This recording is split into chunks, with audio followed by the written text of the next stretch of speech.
In this video, I'm going to show you how my athletes have been gaining 5 to 10 miles an hour in under a year using the movement freedom framework without having to rely on fancy drills you see on Instagram or having to figure it out all on your own. By the end of this video, you'll know how to unlock your potential to throw hard, how to train like an elite thrower, and how to fuel your body to throw gas. And just so I'm not wasting anybody's time, this video is only for serious pitchers who have had velocity plateaus in the mid 70s to low 80s, and they're tired of feeling like they have the potential to throw 90 plus miles an hour, but they just don't know how to unlock it yet. So if you're not a serious pitcher and you're not willing to put in the work that I'm about to explain to you, then click away from this video. It's not for you. But if you are a serious pitcher, you're going to want to stick around to the end of this video because I'm going to show you exactly how to break through your velocity plateau so you can get more playing time, more offers, and more looks. If you're watching this video, you've probably tried everything in the gym and you've probably tried every drill you've seen online, but nothing has clicked for you and your velo is still capped. And if that's you, then the movement freedom framework is going to be way different than anything you've ever tried. This is because what you've tried in the gym from your own research or from other coaches most likely left you slow, stiff, and unathletic. So if that sounds like you, then this is absolutely for you because my program emphasizes achieving movement freedom, which will allow you to fully unlock your throwing potential. If you don't know who I am, my name is Kyle Kringen.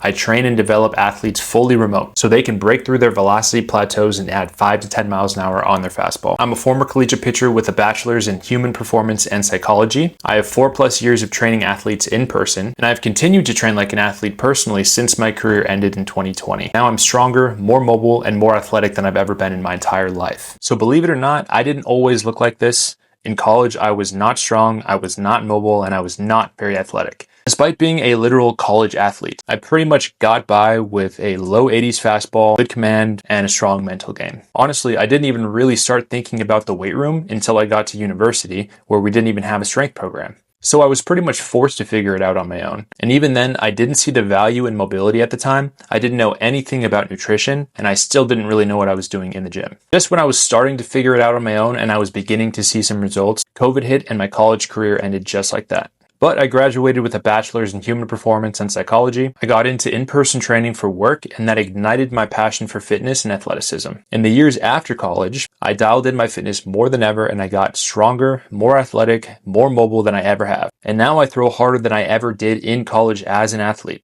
I did it all by achieving movement freedom. This is the ability to move fluidly through full ranges of motion without any pain or limitations. This requires high levels of strength, mobility, and stability to accomplish, and it translates exceptionally into mound velocity. When I first started working with my athlete Braden, he had just graduated and he was moving on to his freshman year of college.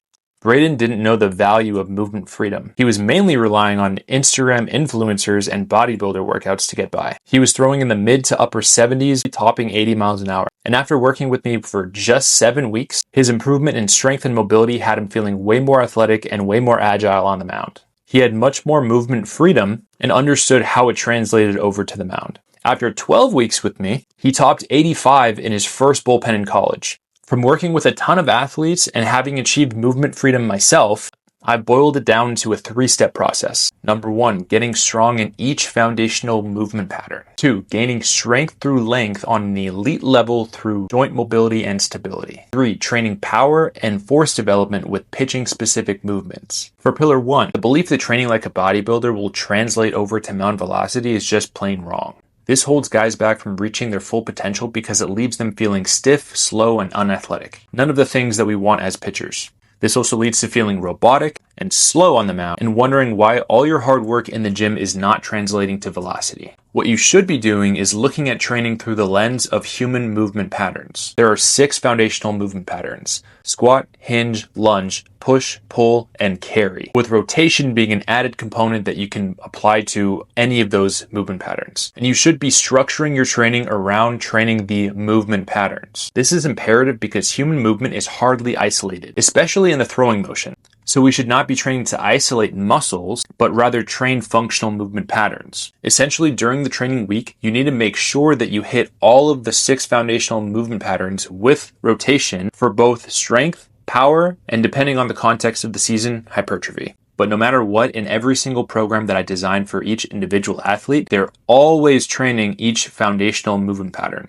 The exercises that I prescribe for them specifically are going to be dependent on them as individuals and also the context of the season. Pillar number 2, often pitchers feel like they are limited in their ability to move well on the mound. They feel restricted and that there's so much more potential inside of them, but they just don't know how to unlock it or utilize it. This is because they lack mobility, stability, and freedom to move through full ranges of motion without any pain. This is what usually results in plateaus and frustrations. You're working hard in the gym to get stronger, but your body is holding you back, and you really just don't understand why. Well, it's because your hips are tight, you have a limited T-spine rotation, you have limited mobility in your shoulder, external rotation, internal rotation, flexion, extension of the spine. You're just completely limited in your ability to move well. So when you have a mobile spine, mobile hips, mobile shoulders, and strength in that mobility, then you now have unlocked strength through length, and throwing becomes more effortless and free rather than restricted and limiting. Pillar number 3.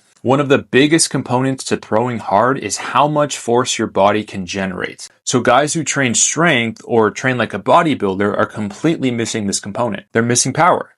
Most programs completely lack force development and power training, pretty much leaving guys to feel sluggish and slow on the mound. The strength that you develop in the gym is pretty much just dormant. Not only do guys need to train power, but they also need to do it specifically for the pitching motion, because just training power is not going to directly translate to pitching motion. Look at Olympic lifters. They're training power all the time, but it's through bilateral movement patterns. It's through one plane of motion. They're not rotating at all. So that's not going to directly translate to throwing hard. When you train power specifically to pitching, that's when it will translate directly. After working with Braden for 3 months with the Movement Freedom Framework, he developed strength, mobility, and power that had him feeling way more explosive on the mound. That athleticism translated to a plus 7 miles an hour velo jump and had him turning heads as a freshman in college. It took him from feeling like he wasn't even really a pitcher, to feeling like he could be dominant in college and earn a starting spot in the rotation. So if you're a serious high school or college pitcher, and you want to get more looks, more offers, more playing time, more opportunity by adding 5 to 10 miles an hour through the Movement Freedom Framework without wasting time doing bodybuilder workouts or needless drills, then what I want you to do is click the link below to book a call with me and we can talk about your situation, your goals, and if you're the right fit and I believe that I can truly help you, we can get started right away. Again, this is only for serious high school and college pitchers who are willing to put in the necessary work to change the course of their careers. So if that's you, click the link below and book a call with me. So I hope you got a ton of value out of this video, and honestly, you can take this information and run with it. You can try to apply it to your own game. However, if you want help implementing it one-on-one with a coach holding your hand, teaching you the concepts, why they're important, and how they translate to the game, then click below to book a call. Getting to elite level velocity is tough. If I could help you avoid being stiff, slow, and robotic on the mound for good, what would that do for your game? How would your life and career look if you achieved movement freedom? So if you want to throw harder and move better than you ever have in your entire life, then click below and book a call with me. Don't wait. You don't want to waste any more time being stuck when you don't need to be.